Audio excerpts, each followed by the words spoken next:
Welcome home, brave heroes. I'm Ash, this is hQuest, and I'm very excited to share that you can now play HEROQUEST using this PC-based tool without the need for a Zargon player. This is hQuestMaster, and it is developed by RioASD. Now there's a lot of links to go over, there's a lot of material here, and I'll put everything in the description below so that you can check this out for yourself. What you need to know is that it's completely free. It has a couple of demonstration quests included, and it uses a language called QuestDown to specify the events and actions that are present in the game, allowing users to write their own quests even with advanced homebrew rules. This software is officially out of its beta phase and is ready for public use. So at surface level, here are the places that we're going to visit and the places that will be linked down below. This is the official Facebook page for hQuestMaster, the official Reddit page, and the official GitHub. The actual website itself is simple, www.hquestmaster.com. You'll be brought to a page where you can select your team. And you can have more than one team so that you're able to play more than one campaign, or the same campaign with more than one group of heroes. You can also register an account, which is completely free, it's not required, and enables you to store uploaded quests and access them from any logged-in device. Just to reiterate what exactly it is from the words of the creator themselves, hQuestMaster is an alternative free web app to the official app of HEROQUEST to play homebrew quests with an automated Zargon. Being a web app, theoretically can run on any modern browser, desktop, tablet, or mobile, but later I will also release an ad hoc app for Android and iOS. So that should answer any questions about whether or not this will be compatible with mobile. At this time, only the base game system is officially supported. I'm working on implementing all the tiles and rules of all official expansions and also for homebrew tiles. So that should answer any questions as to what's going to be supported in the near future. Let's read the backstory before we jump in. I wanted to play new quests created by the community, but without the need of a Zargon player, and with the possibility to use as many house rules I'd like. To begin with, I needed a tool to create the quests. I started working with HeroScribe maps, but then after a good talking with the creator of hQuestBuilder, SquidMonster, I implemented import of HQB maps and developed a kind of language to create automations for the map events, like when entering a room or stepping on a tile or killing a monster, called QuestDown, that needs to be written inside the note of the quest. Writing with the syntax is possible. Create the automations for any mark sign put in the map like arrow, letters, or numbers, from defining a starting point to events to be played when entering a room or on the death of a monster. The system was a big improvement, the one I previously used, additional XML definitions, because it's more flexible and adaptable for homebrew maps. So I went for a full support of maps created with hQuestBuilder, and in doing this, for now the support of maps made with HeroScribe is broken. Maps are loaded, but there is no support for automations at the moment. I will work on it later. A little clarification, what I wanted was to create not a video game, so many things are left to the users. For example, the BP of each hero needs to be tracked on your character sheet, or the fact that are present only the spells that need an interaction with Zargon. Everything that not strictly require a Zargon player is implemented. You will always be required to have a physical copy of HEROQUEST. So in that way, it really is an alternative to the HEROQUEST official app. That app handles the behavior of the monsters and all of the quest notes and traps, the things in the quest that behave that you shouldn't know if you are a hero. And that's what this app does as well. So here's some early documentation on how a quest should be written with the QuestDown language, available in English as well as Italian. And in the quests folder, you can find the files .hqb of the quests actually included in hQuestMaster. So we are going to check this out now. We've got all of these discussion pages and everything else that we'll definitely have linked below. So here's our screen. We have a pencil icon that allows us to modify the name of the team. And I always like to call my teams cycle after the amalgamate cycle. There's our team name. That's really cool. And we can add a second team if we'd like. And there we go. We've already got 2 teams. We can add more. We can begin our quests. We can delete the teams by hitting the X, and we get a nice notification reminding us that that's going to happen, and that all quests saved for this team will also be removed. So for that, we'll go ahead and delete them, and we will add heroes. You can see I've already added my darling Warlock, and when we click on the plus sign, we will be brought to an image of the card. We're able to select from the European, USA, and HQ 2021 versions of the character. So far, it does not appear as though we are able to switch the genders of the character. I'm sure that that's something that will be in a coming update, and I'm sure of that because we have the ability to select 10 different heroes. You can see the number down at the bottom of the screen. And that means that we have a lot of the expansion heroes, the character expansions and such in here. We just don't have the alternatives or the variants of those heroes, such as the gender swapped heroes for now. So here is the barbarian. We can't change any of his stats. We have to select vanilla actual heroes. And we'll move over to the dwarf. We can select whatever version of the dwarf we would like as well. We don't need to select this character though. We can move on and view all of the different versions of all of the different characters. Such a dramatic change between the elf graphics, the wizard as well. Very different pictures given for our wizard between classic. We have the rogue as well, and of course if you select Europe or USA, the rogue graphics won't change. So the framework is there, but there's a lot of redundancy because there just isn't the option to select an older version of the rogue. The bard is here, looking joyous as always. The druid, the warlock, the knight, and the monk. And yeah, it doesn't look like we do have any sort of way to select the other gendered presentations of these characters, which is fine. We're gonna go ahead and select the knight as well as the druid and then the rogue, and that gives me pretty much the contents of my amalgamate cycle team, which I did change the name. It looks like all the letters fit just fine, so that's great. Let's begin the quests and see what happens. We are brought to a screen. Choose a quest. Showcased. These are the hQuestMaster test quests, or upload and play directly a new quest by uploading new quests. Remember that to have a correctly working map with full automations, the notes must be written with the QuestDown syntax. Now the helpful link to the QuestDown syntax is here on this page. So if we shift click that to open it in a new window, we are brought to all of the examples and commands that we need to be able to learn and utilize QuestDown for our own homebrew quests. If you are familiar with any sort of programming, even if it's a markdown language, you should be able to grasp this. Perhaps we'll be able to delve into tutorials on it later. For now, let's click Showcase and play one of the hQuestMaster test quests. We've got two to choose from, so these are two quests that you can play right now: the Lost Prince of Regik or the Necromancer. The Necromancer seems pretty interesting. Let's click that. And it says again here, HQM, the Necromancer, version 1.0. So it looks like we might be able to upload several versions of a quest and select which version of that quest we would like to play. The Necromancer 1.0. You have been sent by the king to find and defeat Akfez, a hideous necromancer who took possession of an old and abandoned castle on the top of a hill. Akfez is known to be a powerful summoner, working on a terrible spell to open a gate to a demon plane.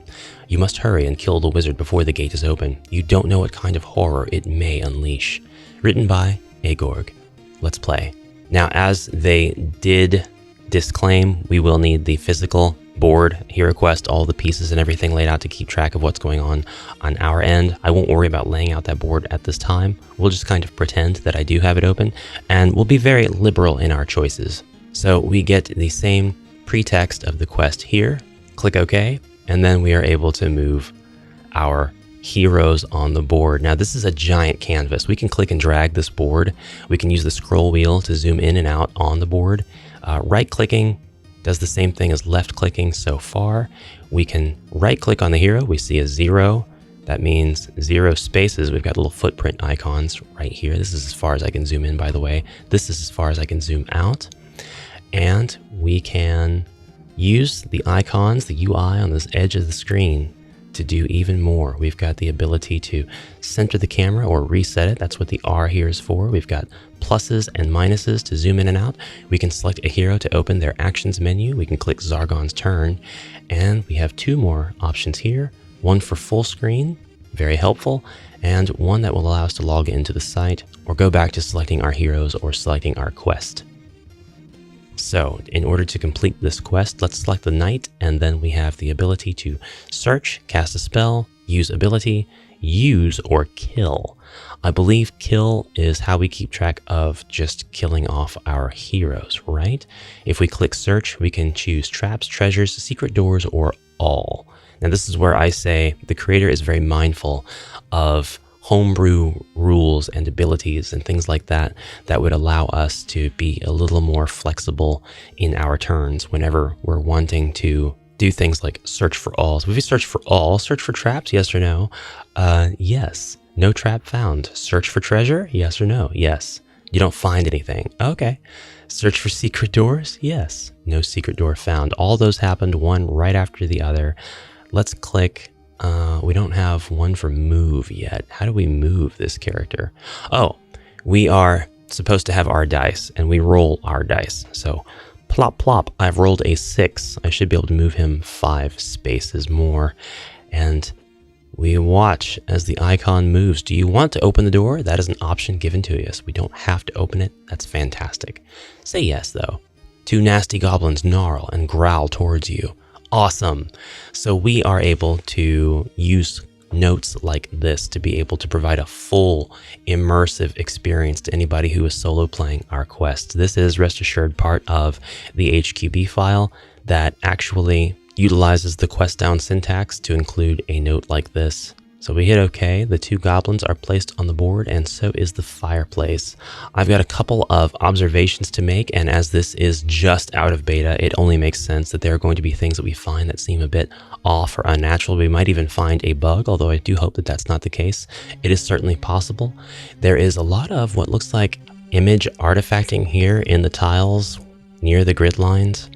It could be that this image of the board started out as fairly low quality, perhaps a JPEG or something, and we are seeing those artifacts now that we are very close to it. It doesn't really matter because its job is to be a functional tool and show us the position of the monsters, traps, and the like. So again, not really a complaint, but we can actually move into the room as if we had more to our movement, as if we wanted to fight those goblins. In the room, there is a very old fireplace. It seems there are some bones in the ashes.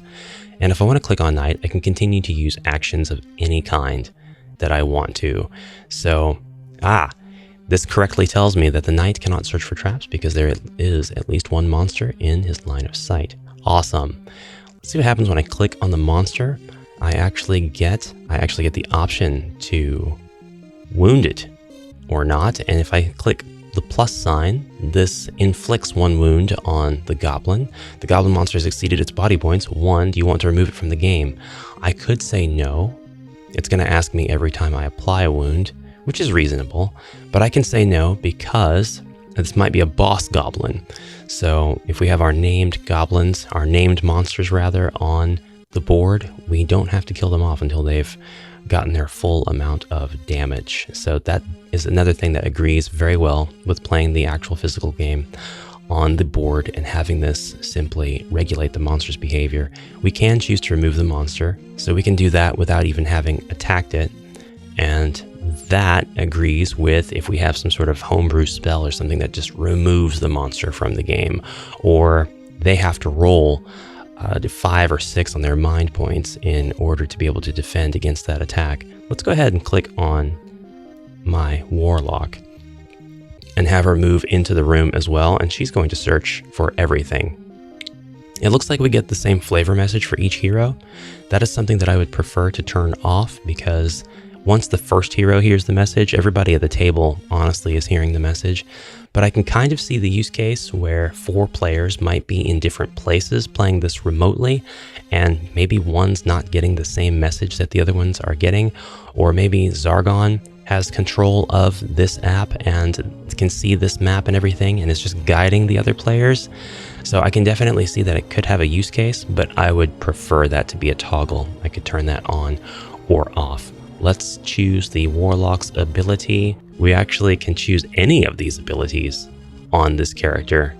We can go with combat mobility for the rogue, nothing for the knight, nothing for the monk, nothing for the pixie for the druid, lullaby for the bard. That's interesting. I wonder if the abilities just aren't completely added, or if they're contextual enough that they'll only be included here if the requisites for them are valid. But if I click Warlock ability, I have Fear and Dark Wings. So if I say that I use Dark Wings, select a target unoccupied square in your line of sight where you to instantly move. Do you want to be moved instantly on the selected square? No. Can I go out of the line of sight? No, it doesn't let me do that. It doesn't let me click on the brick wall. It doesn't let me click on the fireplace. So we probably need a toggle that allows us to turn furniture tangibility on or off. We'll move to this selected square and open the door. And we don't seem to have any monsters in that room. We're going to select our druid now. We have not been playing in a valid way at all, but that's okay. And we're going to open this door. And no monsters in here. So our druid is just going to powerhouse through and open up more doors. And you hear some strange noises, like someone scratching the walls. Creepy. Let's click on our druid and search for everything.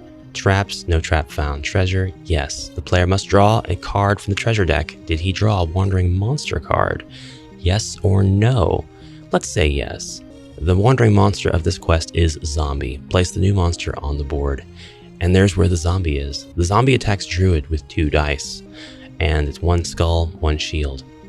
We'll say that I have defended against that skull effortlessly because the druid is pretty awesome and Zargon's turn has ended. Search for secret doors? Yes, can't do that because there's a monster here. All right, that works out really great, actually. So we're going to say we rolled a devastating attack against this zombie. I do wish we could go ahead and just give the monsters different amounts of body points as soon as they're on the board, because you might want to play with a different edition of HEROQuest that uses, well, we're using, I guess, the 2021 zombie, huh? This room is particularly tidy and the walls are covered with tapestry. Let's go back to the night and do a search, this time for everything again. Hidden in the ashes, you find a chainmail. Take the card from the equipment deck. Awesome. So that's how that worked. That was the result of the fireplace ashes. All right, we're moving our elf down into this room. Our elf is going to immediately go down and open that door. Yes. A very large bookcase occupies almost all of the room. Elf's going to go right in there and search for everything again. No trap found. Hidden between 2 books of the bookcase, you find a healing potion. That's good. No secret door found. So far, everything is working out. We can search for a secret door with the druid now. Totally going out of order of our turns. That's fine. A secret door was found. Oops, and we have a little bit of graphical aberrancy here. The secret door should be rotated. We'll go ahead and walk through it. I don't know how it's going to treat. It treats it like a regular door. Do you want to open the secret door? Yes. As you open the trap door, some bricks on the opposite wall fall on the ground. Now you understand where that scratching came from. Update the door position on the board. This was a trap door. There were zombies over here. So this is a really good example of how complex the QuestDown instructions can get. My druid opened a secret door and that actually triggered a trap. Not only did it reveal the contents of the next room, but it revealed the contents of a completely unrelated room, placed monsters on the board, and put doors that are open on the board. So those monsters will now be able to pursue my hero. That is fantastic. So we should be able to, I think, move out of the line of sight of these monsters and then search for treasure, right? The chest hides a trap. A needle stings your hand as you open the chest. You lose 1 body point. Inside the chest, there is also 200 GP. Fantastic. Okay, and the numbers actually grow and shrink as we move to squares on the board, but also some of those squares stay lit up, which could lead to some error in how the app determines the movement of the hero. So you'll have to be very sure of where you want to move your hero for now, because if I do something silly like this, you see it skip this square, but if I move back, it's not as if it's taking the square back, it's acting as if the hero's repeating their movement back onto the square, adding to their total movement. But you do see this, right? We can continue to add on to this as if the hero had more than 5 movement dice to roll. So with homebrew rules and abilities, you can definitely give your hero many dice for movement, or many dice for attack. Anything that belongs to the autonomy of the hero, you can already do, because the app doesn't care that you're doing that. It doesn't pay any attention to that. We're going to move this elf back up into this room, and I did have to kind of move the map to remind the app that that's what we wanted to do. And I'm getting the messages again for those rooms. There is some very bad smell coming from the door. Do you want to open the door? Yes. Oh no, it's FAMIR. This room is covered with slime and the smell inside the room is nauseating. It looks like they chose to use the FAMIR icons. They are calling them abominations, so that's pretty interesting. Oh, the abomination alt monster. Abomination alt. Interesting. I bet that that's a specification then when you're making your quest. You can probably use the updated abomination graphic rather than the classic FAMIR. The abomination alt monster has exceeded its 2 body points. Do you want to remove it from the game? No, but I did note that we can also remove these wounds from the monster as well. So if you wanted to heal your monsters, you are able to do that, but you can't revive a monster. Let's go ahead and click Zargon's turn and give Zargon a fighting chance here. Abomination attacks Rogue with 3 dice. Now the zombies are moving in, but they don't have a lot of movement, so they're not actually going to get anywhere. It is really cool to see the zombies splitting up to attack different heroes. I really like seeing that. Now we're going to have the knight come in and save the elf from this abomination horror. Just go ahead and destroy him. Very successful quest. And now the elf is going to move down and open the door. We again get the reminder that there's a very bad smell coming from the room. I guess that's just going to be a thing that's not toggleable for now. Toggleable. Wandering monster. No secret door found. So we do have quest notes, but they don't really go anywhere. Or at least they don't have to go anywhere. They can just be quest notes for the sake of having flavor text for the rooms. That's absolutely fine. Love that. And now our warlock is going to open the door to the center room. Several greenskins are dining at the table. They rise from their seats and start to growl as soon as you enter. Oh, I can't imagine why.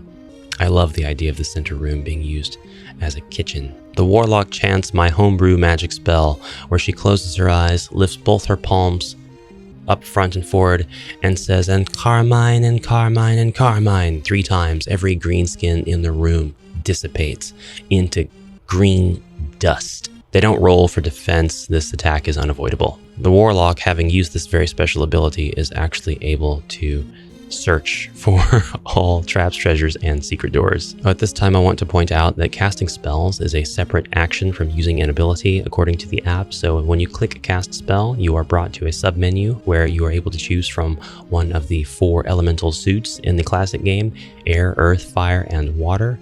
When you click these, you are given the options of which spells in that suit you are able to cast. Again, not everything is here.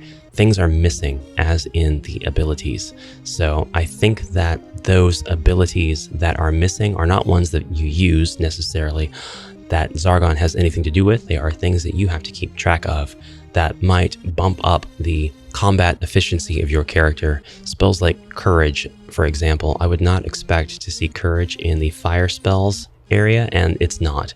And also Fire of Wrath and Ball of Flame are not here either. So I would say that has a lot to do with the fact that those are attack spells, and to utilize those spells, you simply declare it as the hero, and then Zargon will manipulate, or you as the solo player will manipulate the monster's stats after you have rolled for that monster's defense. So their omission makes sense to me. This door appears to be locked by some magic. Well, I won't spoil any more of this quest for you. Remember, everything is linked down below if you want to check this out for yourself, and I highly encourage you to do so. I also highly encourage you to offer whatever feedback you can to help make this app better for the creator. This app has a ton of potential, and it's something that I would very much welcome the use of in the upcoming Quest Jam 2024. That's it for now. I hope you're as excited about this tool as I am. I will see you in the next episode. Comment anything that you like down below. Remember to go visit the links to give the feedback to the creator directly, and I'll see you in the next video. Until then, thanks so much for watching, and have a great rest of your day, heroes. Onward.